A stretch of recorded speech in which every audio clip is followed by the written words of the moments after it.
How do the Carolina Panthers free agency moves grade out? I'll tell you right here on Locked On Panthers. You are Locked On Panthers, your daily Carolina Panthers podcast. Part of the Locked On Podcast Network. Your team every day.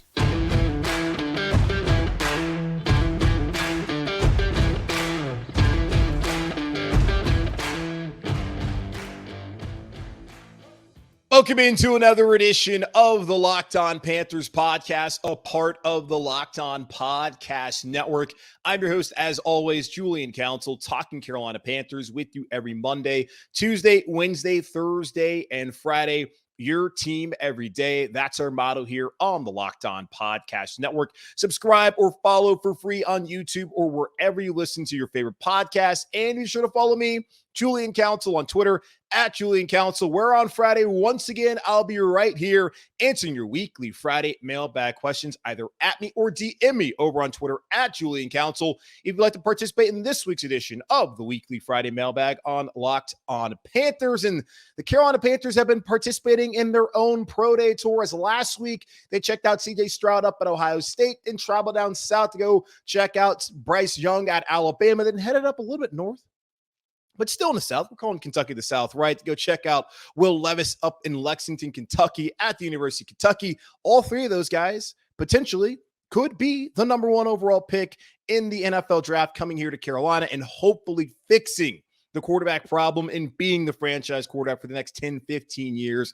here in Charlotte. So that is the hope. And Bryce, CJ, Will, however you order them, those are the guys Carolina Panthers are going out there and looking at. They'll be on the road once again on Thursday in Gainesville, Florida, to check out Anthony Richardson. And by the way, Frank Reich had some interesting things to say about Anthony Richardson. And one of the things a lot of people are concerned about, his accuracy may not be that big of a concern for Frank Reich. So we'll get into that here in just a moment on the show. But the Carolina Panthers taking a brief hiatus from their pro day tour because they're down in Arizona for the NFL owners meetings. Frank Reich down there talking to the media, Scott Bitter down there, and of course David Tepper, the owner of the Carolina Panthers, taking a little bit of time away from going out there and salivating over this quarterback class, namely Bryce Young and CJ Stroud, where they had a 12-person contingent in Tuscaloosa and in Columbus, Ohio a week ago. The Carolina Panthers and the rest of the NFL there in Arizona for the NFL owners meetings. But before we get to the draft, free agency still going on. The Panthers have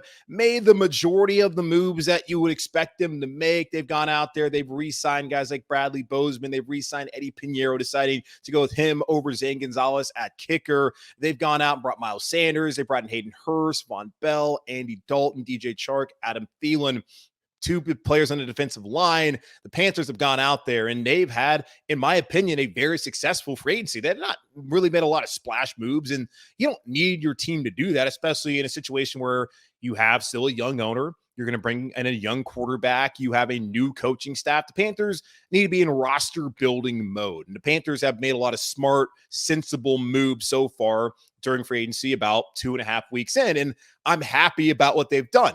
I feel like the contracts they've given out have not been really things that are going to hurt them down the road. It's a bunch of 1-2 year deals. If you really look at the guaranteed money, that's on these contracts. So the Panthers are putting themselves in a position where, okay, they can bring in starters, but also they're not tied to these guys for 4 or 5 seasons and giving them a ton of money where if they don't play well, it looks like a bad deal. They have not given out any bad deals so far. So how would you grade the Carolina Panthers free agency up until this point? Well, Football Outsiders actually gone ahead and done that for us. They've graded all 32 teams, including the Carolina Panthers free agency so far. And man, they're giving the Carolina Panthers some high marks, and I absolutely agree. As far as improved roster, the Carolina Panthers got a B.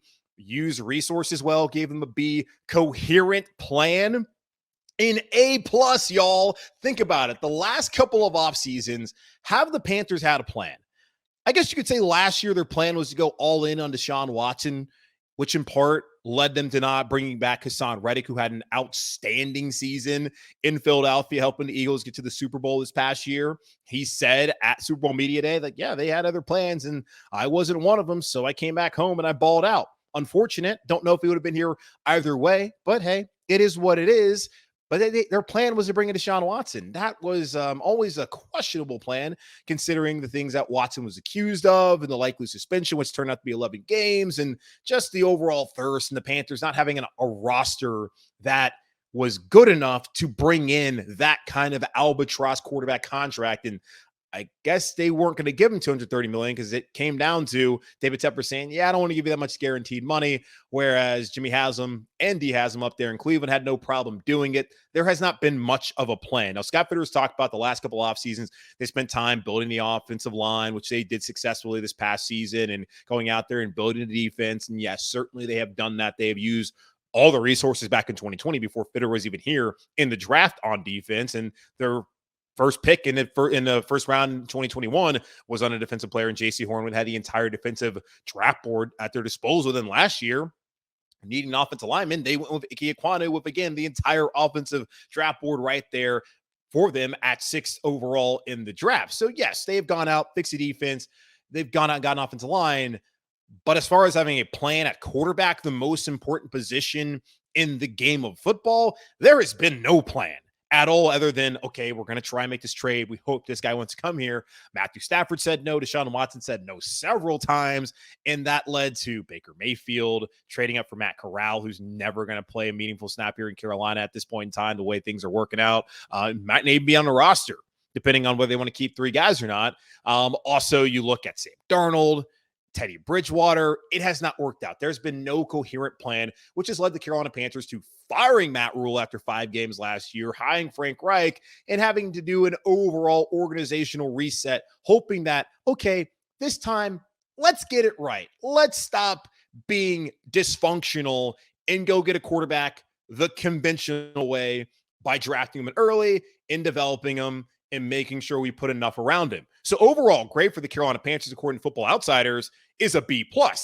And I agree. And this was what they had to say about it, saying in 3 years since they released Cam Newton in 2020, the Panthers have made bargain bin investments in Teddy Bridgewater, Sam Darnold. And I know some of you are going to say, well, they gave Teddy Bridgewater a 3-year, $60 million deal. Yes, true. Yes, they end up paying him like $30 million. So not much bargain bin, but that's what it costs to bring in a starting quarterback. And then Sam, the $19 million he nearly made last year, insane. Also Baker Mayfield and Newton again. The results in that time frame, the Panthers are the NFL's only team to throw more interceptions, 50, than touchdowns, 46. In that light, trading up with Chicago for the first pick in the draft makes this offseason a success no matter what else happens. At least now they'll have a focus, a fixture to build around in that rookie quarterback. In the short term, free agency brought new starters at quarterback, Andy Dalton, running back Miles Sanders, wideout Adam Thielen, DJ Chark, tight end Hayden Hurst, defensive line Deshaun Williams, and Shai Tuttle, and safety Von Bell. But it also cost him versatile defensive back Miles Hartsfield. Okay, I guess new coaching staff wouldn't say that. He's back in San Francisco hanging out with Coach Wilkes, which makes a lot of sense. Most importantly, they lost DJ Moore, their only good wideout in the Bears trade, a receiver core of Terrace Marshall, Shi Smith, Laviska Shenault, and Grandpa Thielen. Their words, y'all, won't be much help to Darnold, Bryce Young, or CJ Stroud. Now, of course, Darnold's not here in Carolina, but so far, I guess that looks like an old paragraph that they didn't get out of there, because Darnold's not who they're not here. Maybe they meant to say Andy Dalton. That's probably a misprint, but it's not going to be much help to Dalton, Bryce Young, or CJ Stroud. Sure. Yeah, the wide receiver core is not the best. It's among the worst in the NFL. Let's just be honest. But DJ Chark, I think, can be a solid player, and hopefully he can bounce back from injuries the last couple of years and be that deep threat the Panthers are hoping that he can be. Maybe turn into an overall all-around wide receiver. And Adam Thielen, call him grandpa all you want. Guys still put up better numbers than the previous guys mentioned, Terrace Marshall, Shi Smith, and Laviska Shenault all combined. So yeah, whatever. Football Outsiders, little jab there as far as what the Panthers did by getting rid of DJ Moore, but they have a plan, a coherent plan, an A+ coherent plan, according to Football Outsiders. I think so far they have done a great job in free agency when you look at the moves that they made and how they're sensible, and also reasonably, what more would you expect them to do, especially at a position at wide receiver? Now, how does the rest of the NFC South rank? Okay, so the Atlanta Falcons Down south of us, 85 South, not very good. They got a D plus overall grade, a B in improved roster, a D minus in used resource as well, and a D in coherent plan. No idea what exactly the Falcons are trying to accomplish other than a last place finish once again in the NFC South. The Saints got a C minus. They got a C in improved roster, a C minus in used resource as well, a C minus in coherent plan. They brought in Derek Carr. And I guess that's it. I don't really know. They brought back Mr. Slants. Okay. And all right, Michael Thomas. I forgot his name for a second. Michael Thomas. And then let's see. Tampa Bay, they got a C. They got a big fat F in improved roster. That's what happens. You lose Tom Brady. Use resources as well. They got a C plus, and then they got an A in a coherent plan. The coherent plan apparently is to be bad. So congratulations to Tampa Bay for getting an A in coherent plan after getting rid of the GOAT and a bunch of your coaches on the offensive side of the ball and signing Baker Mayfield to be your starting quarterback. So yes, coherent plan. Definitely that's what's going on down in Tampa Bay. The Carolina Panthers, so far, biased opinion, not biased opinion, according to Football Outsiders, they have had the best offseason so far in the NFC South, but will be good enough to win a division title. That still remains to be seen, but we'll have plenty of time to talk about that here on the show throughout the next coming months.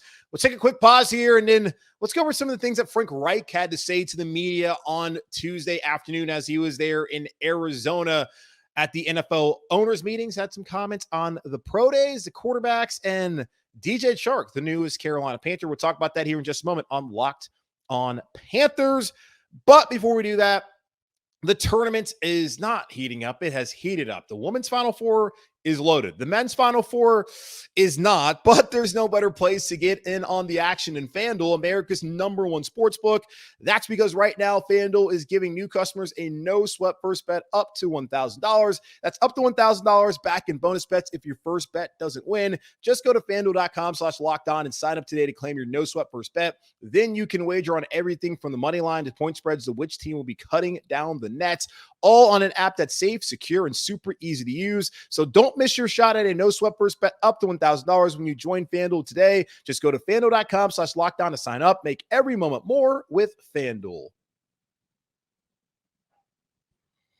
We heard from Frank Reich once again on Tuesday as he's taking part in the NFL owners meetings once again this year as a Panthers head coach. Last year, of course, was in Indianapolis, and the 4 years previous that also was in Indianapolis at the owners meetings representing the Colts. But he had a few comments on the Panthers Pro Day Tour last week, DJ Chark, and why they're not going to take Lamar Jackson. Well, one of the reasons is the Panthers don't have 2 first-round picks the next 2 years. They have the #1 pick this year and then no pick next year, which makes it impossible for them to get Lamar Jackson if they sign him to an offer sheet, which they've let you know by words and actions they weren't interested in doing. So we'll get more clarity on why they decided to go with Bryce Young or C.J. Stroud or Will Levis or Anthony Richardson, or maybe there's another wild card that they want to bring here to Carolina. But as far as the Pro Day Tour last week, looking at C.J. Stroud at Ohio State and Bryce Young down to Tuscaloosa at Alabama, and then Will Levis on Friday, Frank Reich said that a lot of confirmation was found by going there in all the right ways, that the scouts did a great job, that they knew that they wanted to take one of those 3, maybe 4. With Anthony Richardson included, who they'll see on Thursday. They knew they wanted to take a quarterback. They knew that they liked these guys enough to give up what they gave up to get to #1, that they were willing to part ways with DJ Moore as much as it hurt, because they believed that one of these gentlemen would be the future and could lead them to new heights here in Carolina. And that was only validated by what they saw last week. Now, I told y'all, I watched the Pro Day for Bryce Young. I watched CJ Stroud's. I did not see Will Levis's on Friday. I had better things to do, like it being Friday, and I'm not going to watch a pro day behind a paywall. Thanks again, though, to the people who went out there and gave me their NFL Plus login. It is much appreciated, but I wasn't going to do that last Friday. I guess I'll tune in on Thursday for Anthony Richardson. Maybe, maybe not. But I'm not going to gain anything from watching those things. If anything, it's just going to validate what you already saw. I watched CJ Stroud for 2 years at Ohio State. He was awesome. And as pro day, he was awesome. I watched Bryce Young for 2 years at Alabama. He was awesome there. He was awesome last week. Didn't see Will Levis at all in his pro day, and I'm sure he looked like the Will Levis that I saw at the Combine in those brief highlights and who I saw play at Kentucky the last 2 years. And I'm imagining Anthony Richardson is going to look exactly like he's looked now the last couple of years. Now, I guess one thing that would be interesting about Richardson and not the rest is what does his accuracy look like when he's throwing against air? Because when you're throwing against air, I mean, when you're that good, like Stroud and Young, there's not much concern over your accuracy anyway. What does it matter? I guess deep ball, Bryce Young missed a couple of those, but you also kind of got a glimpse in how guys like Jermaine Burton weren't that great at wide receiver and why Bryce Young had to carry that Bama offense a year ago. So I don't take too much out of it. I'm also not someone who's going out there and drafting, and they have a much sharper eye on what to look for and look at. And it's good to hear Frank Reich say, yeah, it just confirmed what we already believed. So that's absolutely great to hear. Now, speaking of Anthony Richardson, who they're going to see coming up on Thursday down in Gainesville, Florida, Frank Reich went out there and said that the plays that you watch on film of Anthony Richardson scream out that he's a top pick.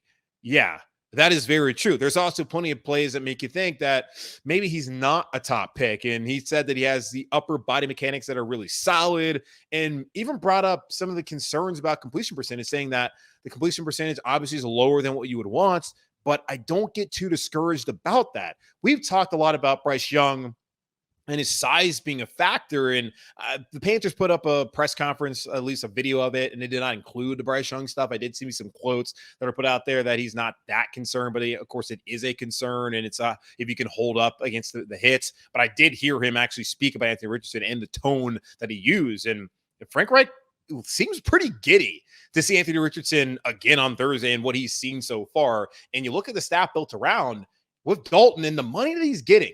And that's one of the things, like, people ask me, what does that mean as far as like how much he might play if he plays at all? There's $17 million in that he can potentially make. He's going to get 8 guaranteed. There's 17 mil in incentives that he can potentially be able to make here in Carolina. Does that come from him starting a full season here in 2023 and then Richardson taking over in 2024? It's a possibility. When you look at that deal, that could maybe lead you to some clues that it might be Richardson. We also had Thomas Davis last week on the NFL Network saying that they really like Richardson, that they're intrigued by him. And you think about what you gave up to get to number one. Is Richardson someone who could have the highest ceiling of all these guys, now the lowest floor, but the highest ceiling potentially of all these quarterbacks? Is he someone worth risking it all for and taking number one overall? I'm not saying Frank Reich wants to do it, but it does not seem like he's someone who's saying, I don't want to do that at all. He looks very, very giddy and is glowing talking about Anthony Richardson on Tuesday down there in Arizona. Now, DJ Chark, he could potentially be a weapon for Anthony Richardson or Bryce Young or CJ Stroud. Now, for how long, that remains to be seen, but he'll be here in Carolina on a 1-year, $5 million deal after spending last season in Detroit. And Frank Reich has been eyeing this dude for a while. I talk about how he's excited to watch Anthony Richardson. He's been excited watching DJ Chark the last couple of years. He's thrilled to have him here in Carolina, saying, make no mistake, I really wanted DJ. A lot of us did. I've had my eye on him for a couple of years now. I think DJ is a down the field threat. I think he's a very competitive, hardworking player from all the intel that we've gathered. And if you look at his career, even though there have been some injuries along the way, he's consistently producing over 14 yards per catch. That's not a mistake. You might do that 1 year, but to do that year in and year out, I think it's about 14.4 technically, but that's really good, which is what he said. And then you need that in your offense, right? You need those chunk plays, and he's been a proven chunk play guy, which that's what the Carolina Panthers need. Don't have that on the roster. Didn't really have that last year. We've seen some of those big plays. That's what Robbie Anderson was kind of brought here to do. Didn't really do it outside that Jets game a couple years ago, especially with Sam Darnold. And then I guess week one last year with the Browns, and then week one the year prior against the Raiders. It's kind of a week one thing for Robbie, I guess now known as Chosen Anderson, if you think about it. Okay, whatever. Either way, Frank Reich went on to say that DJ is your big play receiver. Also, I talked to DJ about this. We're going to expand his role. We want to develop him into a complete receiver and widen his route tree. It's not just going to be all the vertical stuff down the field. So maybe DJ Chark here, the development with Sean Jefferson and this offensive staff can turn into that number one. Because right now, the Panthers don't have a number one wide receiver, a true number one. They might have someone who's going to be operating as a number one, but they don't have one that I think NFL teams are going to be like, okay, I am terrified of that guy. He is giving me nightmares. We have to find a way to shadow to his side and make sure that he does not beat us. DJ Chark? Could he be that guy? Maybe. Now, when will he be on the field, though? Reports came out that DJ Chark recently underwent ankle surgery. Yikes. That might be part of the reason why it took him a little bit to sign in free agency and why he might have made a little bit less money. $5 million is a great deal for the Panthers, especially if he goes out there and has a big-time season. Frank Reich, not overly concerned, saying we're very optimistic. The procedure that he had done is going to end up to be a good story that is going to clean up the issue that he's been fighting for a couple of years and really give him the best chance to stay on the field. So he's been dealing with kind of a foot ankle situation the last couple of years, DJ Chark, that is, and the hope is that he could be ready for part of OTA. So maybe later on in May and maybe in June for mandatory minicamp. We'll see how that works out. But DJ Chark here in Carolina got something to clean up in his ankle, got that figured out. So hopefully that will not be something that lingers and keeps him out of the offseason program. Because you want to bring in a new guy in a new offense. You want him to be there and to be healthy and to get a connection with Dalton and, of course, with the rookie quarterback. Hard to do that if he's hampered. So the hope is it's not going to be something that lingers. The Panthers already have a couple of injury concerns heading into this upcoming season. Now, the Panthers obviously are going with the rookie. It came out on Monday that Lamar Jackson asked for a trade from Baltimore on March 2nd. That was 27 days ago that he asked for a trade, and no team so far has traded for him. They have not offered an offer sheet. They have not made it known that they want him, and the teams that you thought would want Lamar, like the Panthers, have gone on and said, nah, we're good. And Frank Reich went out there and kind of just reaffirm what the Panthers have already said and, of course, done by trading number one, saying, I've said from the very start that we're going to look at it all, but the preferred situation is go and get your own, go draft, because if you hit it right, you get a young quarterback who's a superstar, you got 5 years on a contract where if he's a superstar making a first contract as opposed to a guy making $50 million, I mean, that just allows you to build a stronger team. So you've got to take advantage of those years. And as I've said to y'all, yes, Lamar Jackson, great player, would love to have him in Carolina. The problem is you're giving up your first round pick this year and next year, and then you are signing him to a massive contract. That is, for me, a little bit much, especially for a team that is not a quarterback away. If they were a quarterback away, I would be like, yes, go get Lamar Jackson. There's obviously the injury concerns. Does he fit the offense here in Carolina and what Frank Reich and what Thomas Brown are going to want to do? I don't know. Might not be the biggest fit. I've read in the Observer, I believe it was Ellis Williams, who was saying that didn't really look like as much of a scheme fit anyways. So I think the Carolina Panthers are making the right decision, a coherent plan. Remember, Football Outsiders A+, they've shown a coherent plan. They said no to Lamar's. They've said no to Derek Carr's. They're like, hey, let's go out there. And they're not the same. Don't get it wrong. Don't get me twisted. Lamar, Derek Carr, not the same guy. But they've said no to these veterans. They've said no to giving out a massive deal because they know that this team needed a tight end. This team needed to go out in running back. They didn't have to pay a running back, but they needed to get a running back. So they decided to pay one because of Deuce Staley and his relationship with Miles Sanders and them hitting money, but whatever. They need to get to Hayden Hurst, a new safety, some guys on the defensive line. They had to do some other things, get some more wide receivers. They did not necessarily need to go out there and pay a quarterback $40 million, $50 million a year. They knew that they could just build a roster, bring in a rookie, have the flexibility, and that made more sense to them. And I agree that the Carolina Panthers have done the right thing. And that's, of course, without knowing whether Lamar Jackson is going to come back and be maybe in Atlanta and terrorize Carolina Panthers for the foreseeable future. But I'm not too concerned about that as of right now. So that's what Frank Reich had to say on Tuesday when speaking to the media down at the NFL owners meetings, I believe at the Arizona Biltmore. Didn't know they have their own Biltmore out there in Phoenix. All right, let's take a quick pause. And then the Carolina Panthers apparently talking to a linebacker as they're going to begin their top 30 visits. Frank Reich already told us all four of the quarterbacks, CJ Stroud, Bryce Young, Will Levis, Anthony Richardson will be coming to Charlotte for the top 30. Maybe that's what Josh McCown was talking about when talking about playing horse with CJ Stroud. Maybe he was saying, hey, you're actually going to get drafted here. I don't know. But one player who may get drafted here, who wasn't at the combine, will be here in Carolina coming up shortly for one of those top 30 visits. We'll talk about him and what he could provide to Carolina when we come back here in just a moment on Locked On Panthers. When Scott Fitterer talked to the media last Monday, he brought up a couple of needs the Panthers still had and gave us a little wink and a nod that, hey, we're going to let this DJ Chark thing play it out. He's here now in Carolina as a deep ball threat, but hopefully a complete wide receiver for the Panthers in this offense in 2023 and maybe even beyond. Another one of the needs he brought up was they need another linebacker, and Carolina Panthers have a chance in the draft to add some linebackers, and one of them that they're looking at is Arkansas linebacker Bumper Pool. Yes, that is his name. Bumper Pool has a top 30 visit schedule with the Panthers prior to the draft, according to a source. This from Ian Rappaport of the NFL Network, a non-combine invitee who's invitee. He didn't get invited. I know I messed that up. I sound stupid. I'm so sorry. Whose friends call him Bump. Poole has over 100 tackles in each of his first 2 seasons before minor hip surgery ended his 2022 season there in Arkansas. He will be cleared soon. So there is injury concern there, but I do remember watching Bumper Poole play at Arkansas. He was awesome. Really good player. And then a guy who can run sideline to sideline. Now, you would love to have the other linebacker, Sanders, who I think might end up being a first-round pick. Drew Sanders, that is, an Alabama transfer who went to Arkansas and was really good this last year, especially not having Bumper Pool in that defense alongside him. He's awesome. Would love to have him. I think he's probably more of like an outside kind of linebacker, but Bumper Pool, an inside linebacker who's going to be coming to Carolina, a guy that they can maybe get later on in the draft because of those hip surgery concerns that ended his season in 2022. So the Panthers going out and already bringing in some guys who, of course, quarterbacks, but another player at a position of need that you think will get filled in the draft. Could that be the position that they fill at 39? I know we talk about wide receivers and cornerbacks and edge rushers. Maybe linebacker makes sense. But I think Bumper Pool probably is going to be a guy who's going to be available in like the 3rd or 4th round. Just me guessing without my expert draft opinion, which I don't really have when it comes to prospects like him. Before we get out of here, just want to say today marks my 2-year anniversary of hosting the Locked On Panthers podcast.